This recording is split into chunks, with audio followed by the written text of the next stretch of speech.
season of the Wacky World of MultimediaJay, I left the Dellasaurus Club. But the story didn't end there. Sure, this was a Dell Dimension L566CX, originally powered by Celeron and originally made for Windows Millennium Edition, had gotten to the point where it wasn't worth working with anymore because the hardware was just too old. But the case sits silently, waiting for me to solve its mechanical problems, so a motherboard can actually be mounted in this thing again. Until next time, or until that happens, I should say, it's a doorstop. However, the Dellasaurus story did not end there. I've been hearing about Sandy Bridge Dellasauruses and refurbished corporate machines making their way around various YouTubers' channels over the last few months. And eventually, my curiosities got the better of me. That's right, folks. There's a new Dellasaurus in town. The Wacky World of MultimediaJay. And this is what we have to play with. The Dell Optiplex 990 Business Tower. Decommissioned corporate machine, basically, powered by an Intel Core i7-2600, squarely from the Sandy Bridge era. According to the service tag, it was manufactured in May of 2011. I've already taken some liberties with some electrical tape for various, covering up various labels and stuff, so that all is one color and stuff like that, and there's a license key and things along those lines. But basically what we have here is a refurbished corporate tower, not unlike Greenham's incredible i5 Dell that I've seen floating around. And basically there's a lot of folks that are like, oh look, here's how you get a budget gaming system. Buy a decommissioned corporate tower and put a graphics card in it. Well, here we go. The interesting thing about these videos that I've been seeing on YouTube is that just about all of them are the Core i5 version of this tower, the i5-2400. I very rarely see anything else if anybody is trying to make a Sandy Bridge sing and dance in this day and age. So I went specifically looking for the i7. The i7s are a little bit harder to find because I don't think they were anywhere near as popular as the i5s and the i3s. So that's what we have, which also means that this thing has hyper-threading, which technically makes it a distant ancestor, so to speak, of the Skylake chip that powers Monolith. So this is basically Monolith, except it's going gray. So, as you can probably imagine, this is a Greenham parody waiting to happen. We're not going to do that this go-around. We're going to do some testing. This thing is still full stock, so it still only has 4 gigs of RAM, and it still only has... Well, no, it has no graphics card, basically.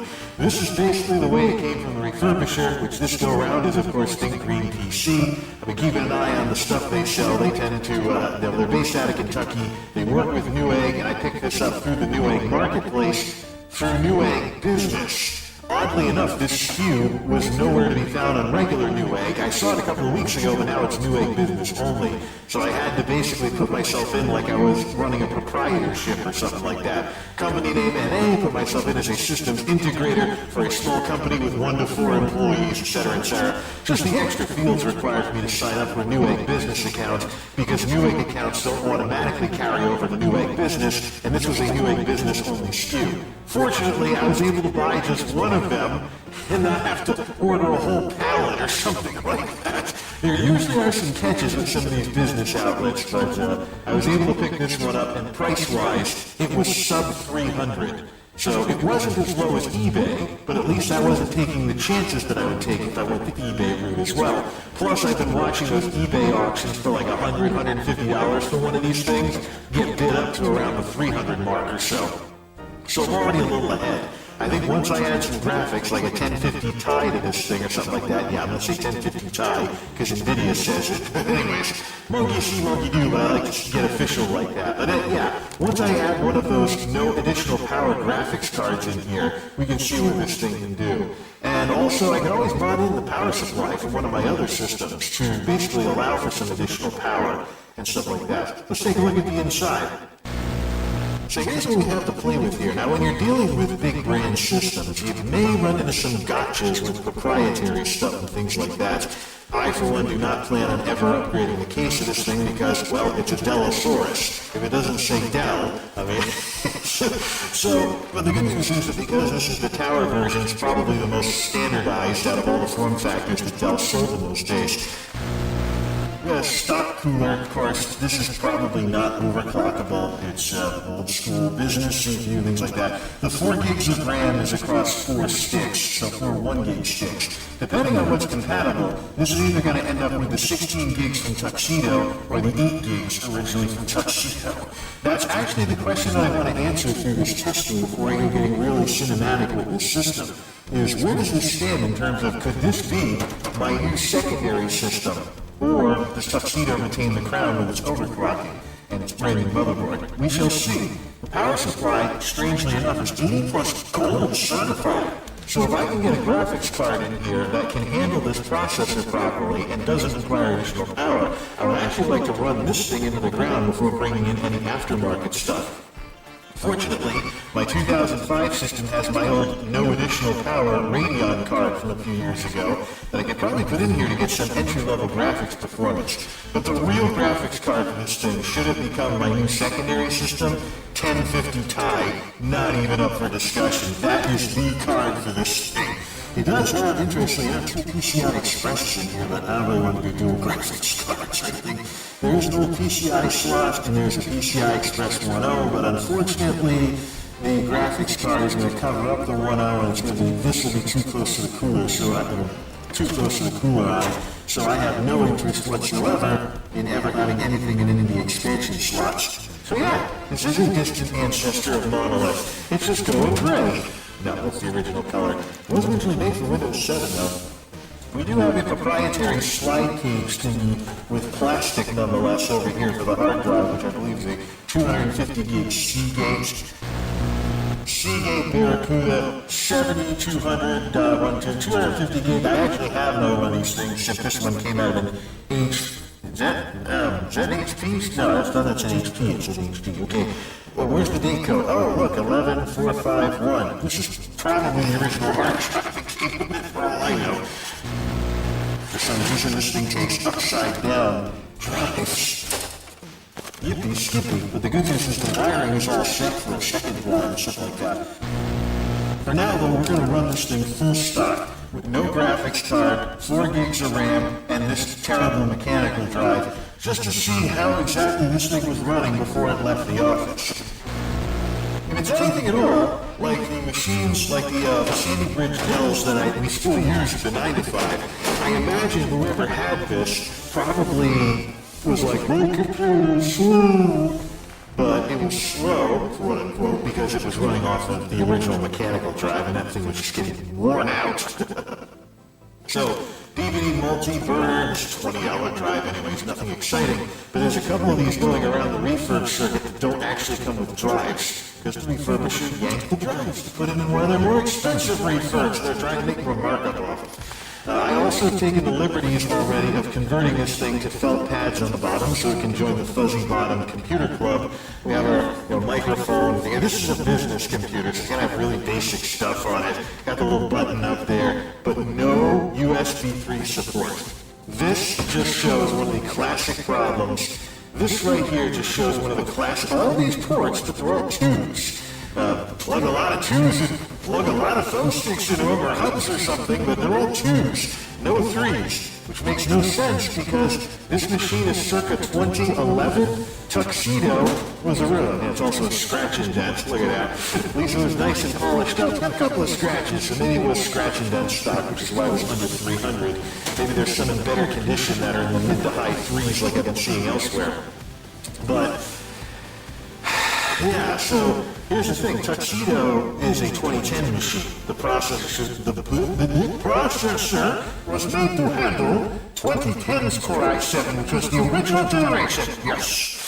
And yeah, so that had USB 3 on the motherboard. This thing only had USB 3 through an add-on card that you can order from Dell. I see what you did there, Dell. Then again, when you're dealing with businesses are kind of like mainstream customers. They don't really get as enthusiastic about what they can plug into their computer or what they can do with their computer as, say, someone like myself and whatnot. By the way, for those of you that have been looking at these things online, That is not a 120mm fan. I think it's closer to a 92, which makes this thing, I think it is a 92, which makes this thing a good candidate for a fan controller, because this is usually now the system where the hum that you hear while it runs is the most noticeable. I also am not so sure about the motherboard wiggling a bit like this. I'll have to check the support mounts, things like that. One very important thing as we look at the built-in stuff on this thing, if you mess around with a decommissioned business computer, get a DisplayPort adapter, because DisplayPort showed up in business computers long before HDMI. I see the same thing at the 9 to 5. Businesses have, for some strange reason, DisplayPort on their computers. They had it on the computers long before HDMI became a thing. Let's plug this thing in, turn it on, and take it for a test drive. Okay, so the fun part about this Dellasaurus is that it's relatively small, and it's also rather light, because it is an OEM system, and of course the whole reduction in materials thing to keep costs down and be better for the environment, or something like that. I was reading some of Dell's marketing material from 2011 before I started recording this, as you can imagine. We're drawing less than a watt standby power, which I think is on par with what Monolith does. Let's power on the monster. So it doesn't have a problem that I routinely run into with these things, where it will turn on and off and back on again like 5 seconds later. And we just missed the Dell screen, right? Then we'll let it boot into Windows 10 and type the password and everything. See here? I don't intend on keeping this like this, though. There's our multi-optical drive thingamawatchit. So I'm going to load this thing up and keep an eye on that blue cylinder, the hard drive light. This thing runs off a mechanical drive. $10 says this thing is going to churn and churn and churn for the first couple of minutes while it's on, even though there's barely anything on it. Okay, it's been about 15 minutes and the drive has finally stopped grinding. This is why I have no intention of keeping it mechanical for very long. Crystal disk mark on the hard drive that came with this thing. Let's see how terrible the numbers are. Not bad. Standard mechanical fare. I've seen mechanical drives go as low as 70 megs a second maximum sequential read and write. So this is actually better than some other horrible mechanical drives, but it's still a horrible mechanical drive. Here's Unity Valley. 720p, low mode, 5 to 10 frames per second. And that should surprise absolutely no one with a Sandy Bridge's integrated graphics. Actually, let's check how the processor's doing with the kilowatt before we stop torturing this thing. Compared to the i3 Haswell and that Lenovo system that I put together for Dad last year, this is actually more power efficient. With no graphics card, it was 30 to 60 watts most of the time? This thing's more along the lines of 20-something to 50-something. Now, for a little bit of roller vision and where the rubber meets the road, i7 2600, 3.4 gigahertz base speed. I think it turbos up to like 3.7 or 3.8 or something like that. 4 gig system RAM, Intel HD graphics. I'm mostly curious about how the processor does. I think this is going to take Tuxedo's place as my new secondary system. 80. Oh man, I think Monolith can do better than this in power save mode. There we go. Right there. This is why I wanted to do this. Nuvabit 935 with no graphics card. The RAM, who cares? The processor, 753 for a non-K i7 Sandy Bridge, circa the beginning of this decade. Now, with Tuxedo and the 1092, without overclocking, it hits the high 5s. It can overclock up into the low 6s. This thing is in the mid 7s. And it's more power efficient, which is one of the various reasons why Intel has crushed AMD up until the release of the Ryzen. Next up, user benchmark. Let's see what chips I get. So it can go higher than the i3 on Dad's system from last year. Now it's approaching the 100 watt mark. So it can rip roar, but it drops way the heck down when it doesn't have anything exciting to do.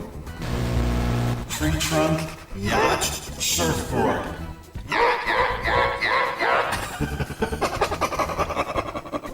So this is basically what it could do in its office days. Now it's time to trick this thing out. 2600, baby. Hey, yeah, the Atari processor. No power graphics card is in. That might have been a Freudian slip. Now this is resembling something that's a little bit more hack job. Specifically down here. Got the terabyte noisy drive from Tuxedo in here to have all the games and stuff. And then the SSD is loose. However, they're so light and they're not prone to mechanical shock or anything. So basically what I'm using them is I'm using a spare parts bag and just fluffing up the SSD with the spare parts bag. Between the cables and everything else, that thing's not going anywhere, probably even doing much rattling for all I know. So, anyways. So, yeah, there actually are blue plastic caddies available that I can pick up if I want one more for this case, which is very much an option at this point if I don't just want to fluff up the SSD indefinitely. This is lacking in terms of mounting and whatnot, largely due to the Dell power supply and the short cable lengths. Can't exactly jam an SSD here when the cable stops there. So, it has its shortcomings, but this is a big brand system. So we would be expecting some kind of gotchas, proprietary nonsense and stuff like that. The Dellasaurus now has 16 gigs of RAM because the old stuff originally from Tuxedo doesn't seem to want to work at this board. So, yeah, okay, well, it maxes out at 16 gigs anyway, so the RAM is maxed. It has heat spreaders, and it's made for 1866, and the board only goes up to 1333. I don't think we'll have to worry about the memory for some strange reason. And just like that, it's now Saturday morning. I left the big downloads going on this thing, and it basically did all of them and then put itself to sleep. It's interesting, if you poke around in the BIOS in this thing, there actually is a couple of corporate options like where is your image server. You can actually program this thing to automatically turn itself on every day at a certain time, or even every weekday at a certain time. With that in mind, since the graphics card is rubbish, it's basically just not integrated graphics, let's revisit Unigine Valley in low mode. Remember last time we got 5 to 10 frames a second? With very similar settings, DirectX 9 and the whole 9 yards, what are we up to just by putting any graphics card in there at all? Woefully outdated or not? Well, it actually looks like a console frame rate on a very crappy console. There we are, 20 something. I think under the right circumstances we can approach 30 frames a second. But the cool part is it doesn't look like a slideshow anymore. This is low mode with no anti-aliasing at 1080p. So yeah, we're flirting with 30 frames a second even though the graphics card is woefully outdated. Let's drop this down to 720p, which might be a little bit more contemporary to the consoles of this graphics card today. 720p low mode. This is now an answer to the Xbox 360. And we are solidly in the 30 to 60 range. So I imagine when we go 1050, this is getting held back by the graphics card, no questions asked. There's not a doubt in my mind that when this finishes, that when we get this up to a 1050 Ti, we'll get far better results. At least the animations are smooth, even if the graphics look blocky. Nova Bench time. Another thing that is a reason why I'm not keeping this graphics card. It's outdated in the sense that HDMI audio was an afterthought back then. So basically what happens is every time the system plays a sound, it flips the encoding on and off in real time. So if you're going to an AV receiver or something like that, or some kind of external sound processor, you'll lose the first half second of every sound that the system plays. That doesn't happen on newer cards. Alright, so now we're up to 800 something frames a second with this horrible graphics card from way too long ago, but it's better than the under 100 we were getting earlier. See the kind of numbers we get. It's gonna try the SSD, obviously, for write speed, things like that. And 1291. We're already almost up to where Tuxedo got up to, minus overclocking. And we still have a ways to go, because the processor is still in the 750s. It's just the graphics that are holding everything back. Get a 1050 Ti in this thing, and we will definitely revisit everything. Here's our user benchmark results. What ships are we up to now? No more yacht. Surfboard, gunboat, speedboat. Notice how these two are looking a little better now that they're not getting choked by integrated graphics. And the processor is free to do more actual processing. It's only going to get better when we actually get an appropriate graphics card for that Sandy Bridge. this woefully outdated thing isn't going to foot the bill. So yeah, it's almost not even worth it to benchmark this thing, or do anything intelligent with it right now. I might try a few games on it, just to see how much things get better when I finally do get something that's worthy of this processor in there, but it's already looking better just from even getting off of integrated graphics. Just for fun, here's the crew in 1080p low mode. Needless to say, it chokes. 20 frames per second. Let's pretend this thing's a 360 then, or go last gen, which is what this card is contemporary to. By the way, the frame limiter is set to 60 and the VSync is off, and even in low mode it can't handle it. Let's go all the way down to 720p. Alright, 720p and bigger numbers. We at least hit 30 at this level. Yep, we can get up to 30 and it looks totally horrible. Yeah. This is all the graphics card, by the way. This shows just how long ago this was. Oh, man. You don't notice. You see, the thing about technology is that it's transparent when it does its job the best. You don't notice when technology's doing its job, only when it isn't. So in the case of graphics cards, you don't notice how quietly your graphics hardware is aging, because it's just doing its job day after day until you finally pick up something else. But yeah, this looks and plays horrible compared to Monolith, but it's not because of the processor. So, in terms of passing the torch Dellasaurus-wise, I think we've succeeded here, but the story obviously isn't over yet. I want to get one of those 1050 ties to put in this thing to give it some graphical horsepower so we can move beyond that woefully outdated Radeon from years and years ago. I could upgrade the power supply to something that actually has additional power connectors and put the 1060 in here, but I would rather embrace the unique challenges of converting a system like this rather than bypass them. I know how to bypass them, and I'm sure a lot of people watching this know how to bypass them, but in terms of working with what you have, especially with an 80 plus volt power supply as stock in this system, I am very curious as to what we can do without taking the easy way out and just brute forcing it. So this story isn't over. Not by a long shot. This is MultimediaJay signing off. Thanks for stopping by.